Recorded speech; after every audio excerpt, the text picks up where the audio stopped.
नमस्कार friends. Support India channel में आप सभी का हार्दिक स्वागत है। दोस्तों, 8 पे कमीशन में खुशखबरी खुशखबरी खुशखबरी। जो अभी चाहे वो जेसीओ हो, ओआरस हो या फिर अग्निवीर हो, इन सब के लिए 8 पे कमीशन 2026 में खुशखबरी आ चुका है।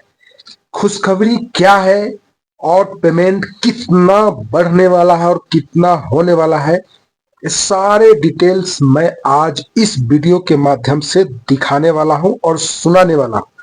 तो आइए चलते हैं, देर न करते हैं, सुनिए इस वीडियो को। तो काफी प्रगति से ऐसे मैं उम्मीद करता हूँ।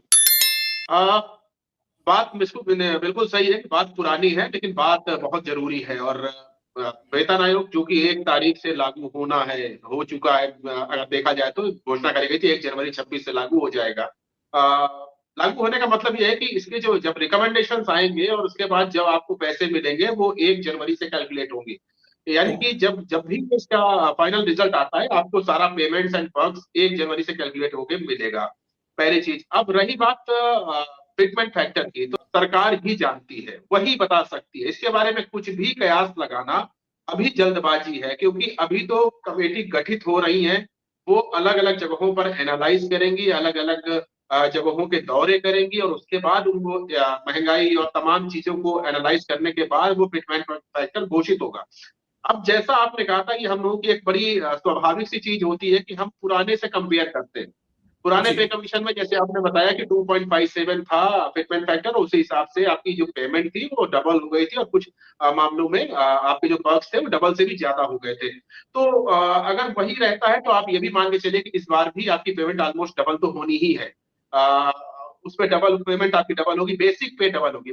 पेमेंट टोटल ग्रॉस पेमेंट नहीं डबल होगी, बेसिक पे आपकी डबल हो जाएगी। और उस पे जो डीए है वो जीरो कर दिया जाएगा, यानी कि आपको एक्चुअल फायदा दोगुने का नहीं होगा। एक्चुअल फायदे में करीब आपको जो पहले ग्रॉस इनकम थी उससे करीब 1.5 गुना की आपकी नई ग्रॉस इनकम बन जाएगी। तो ये आपको समझना पड़ेगा कि अगर दोगुना कोई चीज होती भी है तो क्या दोगुनी होती है और उससे हमें मिलता क्या है। अब 2.57 होगा या 3.68 होगा या 2.57 से कम होगा, ये सिर्फ और सिर्फ सरकार तय करेगी। जो आपकी बेसिक है वो अब नई बेसिक बनेगी। अगर आपकी 8,000 थी और फिटमेंट फैक्टर 2.0 लगता है तो आपकी बेसिक 8 दूनी 16,000 हो जाएगी। और 8,000 के ऊपर जैसे आपको ग्रॉस अगर मान लीजिए 16 मिल रही थी, यानी कि जो 8,000 से ऊपर जो रकम थी वो आपका डीए और तमाम अलाउंसेस थे, उनको मिलाकर के आपकी 16,000 तनख्वाह हो रही थी। अब क्या होगा, अब आपकी बेसिक 16 हो जाएगी और बाकी जो डीए वगैरह है वो जीरो हो जाएंगे, या फिर 1-2% जितना गवर्नमेंट तय करेगी। वो जो 1-2% लगेगा वो 16,000 पे लगेगा, ना कि 8,000 पे लगेगा। अब 16,000 का 2-3% और लगा लीजिए जो डीए बढ़ेगा, यानी कि अभी करीब 20,000 रुपए पेमेंट हो गई। तो एक्चुअली आपका बढ़ा सिर्फ 4,000 रुपए, लेकिन आपकी बेसिक डबल हो गई। बेसिक डबल होने से होता क्या है, बेसिक डबल होने से क्या होगा, जब आगे और जो अलाउंसेस मिलेंगे, डीए मिलेगा, या जब आप रिटायर होंगे आपको रिटायरमेंट का जो बेनिफिट्स मिलेंगे, वो इसी बेसिक के ऊपर कैलकुलेट होगा, यानी 16,000 के ऊपर कैलकुलेट होगा, जिससे आपको तब एक बड़ा फर्क समझ में आएगा। एक्चुअली आपको शुरुआती दौर में बहुत ज्यादा फर्क नहीं दिखने वाला है। ये फर्क तब दिखेगा जैसे जैसे समय बीतेगा, जैसे आप 6 महीने, साल भर, 2 साल हो जाएंगे, तब आपको एक अच्छा खासा डिफरेंस पुरानी पेमेंट में और नई पेमेंट में दिखेगा। शुरुआत में यही होता है, जैसे ही आपको पेमेंट मिलती है। लेकिन अब इसमें एक फायदा मैं और बता दूं आपको कि मान लीजिए पे कमीशन इस साल के आखिरी तक अपनी रिपोर्ट देता है और लागू किया जाता है, तो आपकी उस महीने के, मान लीजिए दिसंबर में आता है, दिसंबर की तनख्वाह जिसकी 8,000 थी, मैं उसको बता रहा हूँ, जिसकी 8,000 थी दिसंबर की, उसकी तनख्वाह 20,000 मिलेगी। लेकिन इस जनवरी से लेकर के नवंबर तक का सारा जो पैसा, उसको बढ़ा हुआ पैसा है, यानी 4,000 रुपए जो हर महीने बढ़ा है, वो इकट्ठा करके एक साथ दिसंबर के महीने मिलेगा, तो एक एक बड़ा फिगर दिखाई देगा। तो ये ऐसा ही होता है और पहले भी ऐसा होता रहा है कि आपकी बेसिक बढ़ती है और बेसिक के हिसाब से आपके जो अलग अलग अलाउंसेज है, मान लीजिए हार्ड डे के अलाउंस है, मान लीजिए आपके यूनिफॉर्म का अलाउंस है, मान लीजिए आपके और जो बाकी अलाउंसेज है, वो सब भी कुछ ना कुछ बढ़ाए जाते हैं। अब जरूरी है कि उन पर भी फिटमेंट फैक्टर 2.5 या 2 जो भी गवर्नमेंट डिसाइड बोलेगा, वो सबका अलग अलग हिसाब किताब होता है, एचआरए होता है, वो अलग तरह से कैलकुलेट होता है। तो ये सब बाकी जो आपका जो पैकेज बनता है वो निश्चित तौर पर जो अभी आप पेमेंट मिल रही है उससे ज्यादा होता है, और वो हालांकि डबल नहीं होता है, डबल आपकी बेसिक हो रही होती है, राजेश। तो आप बिल्कुल जो आपने दोबारा बात कही थी वही एग्जैक्टली वैसा ही होता है। अग्निवीर भी हमारी भारत सरकार के अंदर ही काम कर रहे हैं। अग्निवीर भी भारतीय सेना के ही सदस्य हैं, तो जो भी फिटमेंट फैक्टर लगेगा नॉर्मल सैनिकों के ऊपर, वही अग्निवीर के ऊपर भी लगेगा।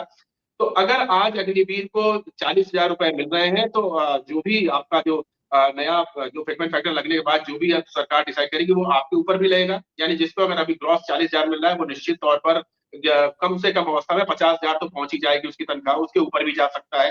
That only depends on fitment factor. तो ये कहना कि अग्निवीर को कुछ नहीं मिलेगा, ये गलत। अग्निवीर को भी मिलेगा। हाँ, अग्निवीर को उतना फायदा अब दिखेगा नहीं, क्योंकि बहुत सारे अलाउंसेस हैं जो अग्निवीर को नहीं मिलते। जो अग्निवीर की लेंथ ऑफ सर्विस चूंकि कम है, इस वजह से उसको बहुत सारी चीजें कर्टेल कर दी जाती हैं। तो वो नहीं मिलेगा, लेकिन हाँ, पेमेंट तो बढ़ेगी, इसमें कोई दो राय नहीं है। इसमें आप बिल्कुल निश्चिंत रहिए कि ऐसा नहीं है कि बाकी सैनिकों की पेमेंट बढ़ेगी और अग्निवीर की नहीं बढ़ेगी, ऐसा नहीं होने वाला। पेमेंट सबकी बढ़ेगी।